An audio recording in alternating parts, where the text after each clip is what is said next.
Hey fam, this video is long overdue. I posted on my TikTok page yesterday how I was going to be doing a prolactinoma update video and kind of answering your frequently asked questions, and giving you kind of like an update of where I'm at right now. If you don't know, I don't think I shared with YouTube, but I did post it on Instagram and on TikTok and Facebook. YouTube, y'all the only ones that don't know, but it's crazy why I don't know why. I don't know if I didn't post it on here because I get most of my questions about the prolactinoma from this particular channel. So I apologize for not sharing with you guys the big update. So if you need context, go back and listen to my last two prolactinoma videos. I did one about a few years ago. I did another one a couple years after that, just give you guys an update, and then I'm going to do one this time. And my video that I posted a few years ago is one of my top viewed YouTube videos. I took down a lot of my videos, if you guys are wondering. I took down a lot of my videos. I'm kind of like readjusting a lot of things on my channel, but I want to answer a lot of these questions openly because I've been getting them privately as well on TikTok and just different places, Instagram. A lot of people are dealing with a prolactinoma. And I am not speaking as a doctor. I'm not speaking as any type of medical professional. So everything I say, I'm sharing it from my own experience and what I have gone through and kind of like what I wish I would have known a long time ago. So, just to give you an update, I no longer have a prolactinoma. Praise God. I believe that God healed my body. I believe he gave me a miraculous healing. And that happened this year. It was confirmed this year in January. I had no reason, like there was nothing. Actually, I thought it had gotten worse because I had started to feel like this little headache in my head. And I remember telling my doctor, like, I'm not sure what's going on, but I feel some pain in my head. I'm not sure what's happening. And he was like, well, you haven't had an MRI since 2011. Let's go ahead and get a new MRI to check on the prolactinoma to see how it's doing. And so he scheduled that for January of 2023. That was like, I don't know, November. He scheduled it for January 2023. So I was like thinking it had gotten worse, like something bigger was happening. But I also went on a fast. I fast and pray regularly. I'm a Christian. I'm a believer. I'm a believer of fasting and praying. I've seen breakthrough, miraculous things have happened in my life. I actually was not praying and fasting for just this healing, but it was on the list. Like healing is always on the list for me when praying and fasting, but it wasn't like the only thing that I was praying and fasting for. So I was, and it had been on the list for a while. So I kind of was like, okay, God can do it. Like it's totally up to him. Like when he's going to do it, I just stayed steadfast in praying and fasting. And so this fast was like a 21-day water only. It's a liquid fast. So I did water and tea only for 21 days. But if you know anything about having a prolactinoma, it stops you if you're not on medication, which I was on cabergoline, but I had stopped taking it in October of 2022. I had stopped taking the cabergoline because of how it made me feel. It just really made me feel horrible, like every time I took it, but it was the only thing to kind of keep me regulated. And so I stopped taking it because I hated it. I hated the way it made me feel. And I was just like, I'm done with this medication. We'll see what happens with this the tumor. And so I went back to my doctor, got the MRI in January without being on medication. I came on my cycle literally, I want to say was it a week before my MRI? Yeah, it had to be like a week before my MRI. I came on my cycle, which was really weird. I was like, that don't usually happen. If y'all know, any of y'all that got prolactinoma out there, y'all know that if you usually don't come on your cycle, for women at least, now I'm not talking about men, but for women, you usually don't come on your cycle if you're not on medication because your prolactin is so high, it thinks you're pregnant. Your body thinks you're pregnant. So I came on my cycle by itself. I was like, That was weird. So anyway, I'm fasting along. Well, my results come back at the end of January. I get my results back. And I read it and I'm looking like, I'm not understanding this terminology, but something here says like, no, it looked like it was like no tumor. I have a little bit of a medical background. It's like no melanoma found. No, like it was like that wordy. So I was like, well, I'm just gonna wait till my doctor see it because I don't want to be getting my hopes up or like assume something is something there and it's not there and they're just saying something else. That's happened before. So I wait and I call my doctor. I'm like, can you tell me what this means? And so he was busy. So his nurse called me back and she said, your doctor did look over your results of your MRI and there was no tumor found. They were like, we don't have the original MRI, so we can't, compare it to that one. But from what we see, there is no tumor here for you. So your doctor says you can stop taking the medication and you came on your cycle on your own. So I was like, what? Tumor gone. Nope. Because when I first did the MRI, they found a microadenoma. They gave me the size. I had the results of the MRI. So I confirmed with the first MRI, and my endocrinologist actually ordered that one. So I knew it was there. This one, they said they didn't find anything.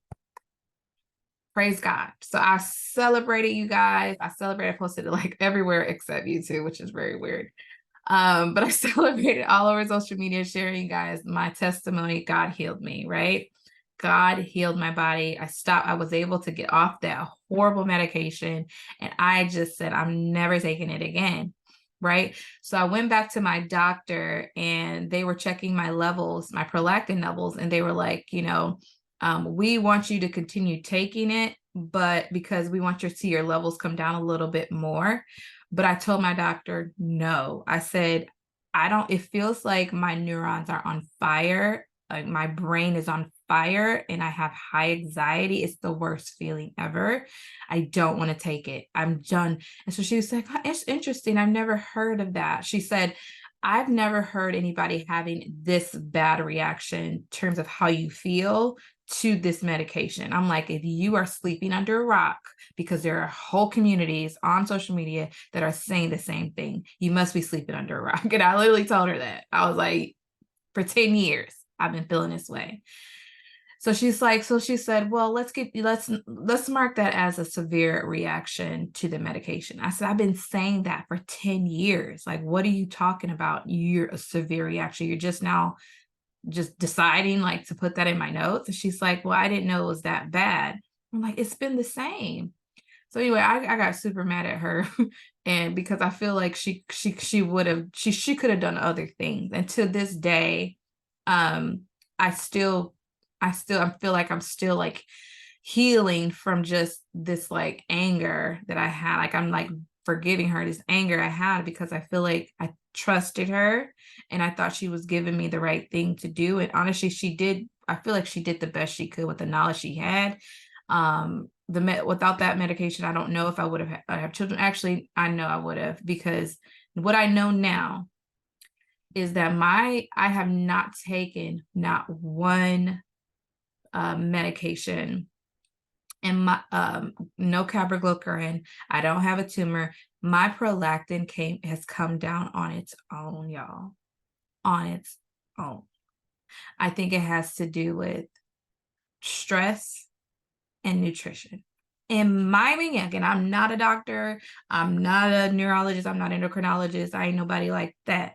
But what I have done is I changed my diet, fasted, prayed, and I reduced my stress significantly. When I tell you stress, I think it was stress that caused the prolactinoma, because I remember when I got diagnosed, it was at a time of high stress in college. I was in college and I was like highly stressed out, like the highest level of stress a person can feel, like weight on every side, all types of financial problems, family problems, everything was going wrong in life. Life was falling apart.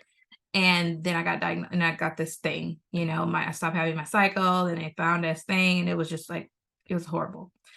And so I wanted to share that with you guys because This, I also found out that cabergoline has something called ergot alkaloids in it. My sweet doctor, she just decided to share with me 10 to 12 years later. Actually, it was like 12 years later. This was like recent, like this year. She decided to tell me, oh, cabergoline has ergot alkaloids in it. I was like, what do you mean? What is that ergot alkaloid? She said ergot alkaloids causes people's brains to be highly impulsive. It causes impulsive behavior. So if you gamble, you do drugs, you do smoke a lot, maybe you engage in promiscuous activities, you do all these things that are just not good decisions. They are direct result from ergot alkaloids. If that's not if that wasn't your behavior before you took it. You find yourself highly impulsive or angry or highly irritable or all these, it's directly resulted from those. That's what she told me. I'm not, again, not medical, but that's what she told me. And when she shared that with me, y'all, I was like, oh wow. Like, you don't need to tell me all those shopping sprees that I went on and I felt like I couldn't control my spending was because of the alkaloids. Like all these silly, stupid decisions I may have made were because of this alkaloid, because I could literally feel myself like, I don't know if I could, like, it felt a little out of control. Did anybody else have that feeling? I know I did. And so again, this was like anger rising up in me like, dude, you mess with my life. Like, why didn't you tell me that? Like, at least you should have told me that up front so that I can know the reason why you're feeling this way or reason why you feel out of control or maybe get the things in place. I thought it was just me. Again, angry with her. I was just like, Lord, help me forgive, Father, because I am just, you messing with people's lives by not sharing the information that you have. Should have did my research. So I say all that to say, do your research, y'all. Whenever they give you this crap, definitely messing with your brain or anything around your brain, find out what is in that medication. And then like, I'm sorry we have to do this, but these people aren't telling us everything. They're not. I wish you would have told me, reduce your stress, try reducing your stress and see how that goes. I wish you would have told me, change your diet and see how that goes. I wish you would have told me just these like turmeric, magnesium, are two really good things for the brain. Like, I really wish you would have just, instead of just giving me medication just because that's what you give people for this, like go above and beyond and help your patients. So I feel like I thought I had a really good doctor in her and found out later, not so good doctor. Needless to say, I haven't gone back to her since. I've gotten a new doctor now, and they are looking at not just my prolactin levels, but all of my hormonal levels. Now that I'm a lot older and I'm going into my 40s now, I'm not 40 yet, but I'm headed that way fast. And I want to be like with somebody that understands the dynamics of women hormones, which not a lot of doctors talk to women about it. Like your hormonal level, you need a doctor that is highly, definitely with you're going into like the 40, you need a doctor that is highly educated, and they all aren't, y'all. They are not. It's just for whatever reason it's now coming up. Oprah is trying to talk about it. A lot of other doctors or celebrities are trying to bring it to light. Like, make sure your doctor is having these conversations with you because it affects everything. One hormone is off, those all the other ones off. Okay, so again, talk to your doctor, somebody who's highly educated. So my prolactin levels are coming down on their own through diet and stress management. I got off social media to reduce my stress. I changed careers, a lot of things. I changed my whole life, and I fasted and prayed, and I continue to fast and pray. Y'all, those are just the things I've done. My prolactin is no longer there, and my tumor is no longer there, and my prolactin is going down on its own. I mean, if I was 10 years ago, I wish I would have saw a video like this. it brings tears to my eyes because only we know, those that have it, what you go through trying to manage it and just be healthy and making sure you're healthy, and then all the different doctors and opinions out there. And it's like one of the things that nobody has, like, it's not, there's like no cure for it, and so you're just seeking the doctors hoping they're leading you the right direction. But again, there's only two medications out there that fix it. One of them put me in a hospital, the other one um just made me extremely, it changed who I was. It just messed with my head so much. And so I think about all the relationships that got like ruined because of my reactions to things. I think about just like so many mistakes I've made because maybe I wasn't in the right headspace, and I could just wish I could go back and be like, y'all, like, either not take it or explain to those around me, like, this was what was going on with me. Anyway, I hope that helped you guys. Let me know if you have any questions. Oh, frequently asked questions. That's why I logged on here, right? Okay, I'm gonna go down the list here. One of the questions I got from TikTok is, is prolactin the only thing being secreted from your tumor? Yes, it was only prolactin. There are no growth hormones being secreted from my prolactin.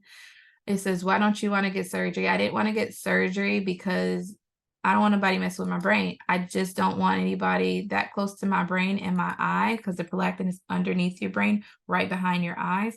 I don't want anybody messing around my, none of that. I'm like, just leave all that alone. Because if somebody bump your arm, like what, like, it's just too much. I feel like sometimes surgery can be like, make things worse if um if like you don't absolutely need it. And for me, I feel like I don't trust I don't trust medicine like that. Unless it's a life or death situation, I'm not getting surgery. It says, first, the thing is, the first thing you should, no, I don't, somebody said, I'm not doing surgery. Um, This is, I just found out I have a tumor also. I'm way too scared to take that medication. I've already had a stroke now. I've got this tumor. Any advice? This is my advice. I'm diagnosed now for 2 months. Praying for you. I hope this video helps. If you ever need, I'm here for you. Thank you, Meredith. I haven't been on meds in 10 years. I haven't had a cycle in easy over a year and a half. But now I want a baby and don't have, because I'm selfish. Is there any natural that anyone could suggest? This is a long time ago, but Veronica AD, I hope this video helps. I've been diagnosed with it, currently wait to see a doctor. Yeah, capitalized says, and by the way, Prolactinoma says, but I'll be okay. Okay. Have you tried? No. I don't know what I don't know what that is. And yeah, I don't just take anything. Yeah. Okay, I'm just answering questions here. I was asking, that was 2016. Okay, any questions you guys have? Somebody asked, how am I doing today? This video explains that. I hope it helps.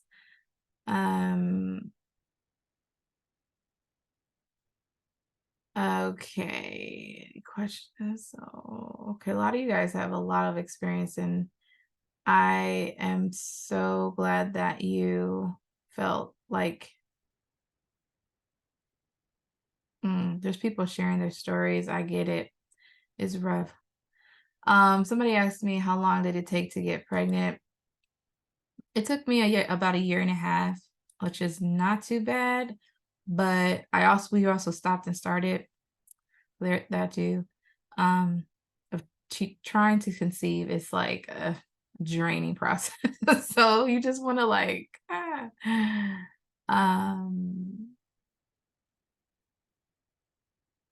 yes, somebody. Oh, that's so sweet.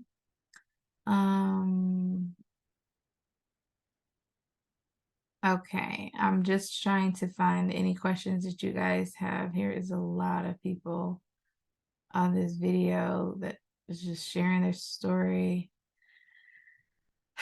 I'm trying to avoid, wow. Okay, I think that's everybody. I mean, if y'all are dealing with this, go to my YouTube page. There are a lot of people that are also dealing with this. If you want to hear their stories, they're all there. There's tons of them on my original video from, what was this? How long ago? It was this 3 years ago. I posted a video. It's called Diagnosis of Prolactinoma, Pituitary Tumor Story. So I'll be uploading this one too, but I just want to share that with you guys. Have a good one.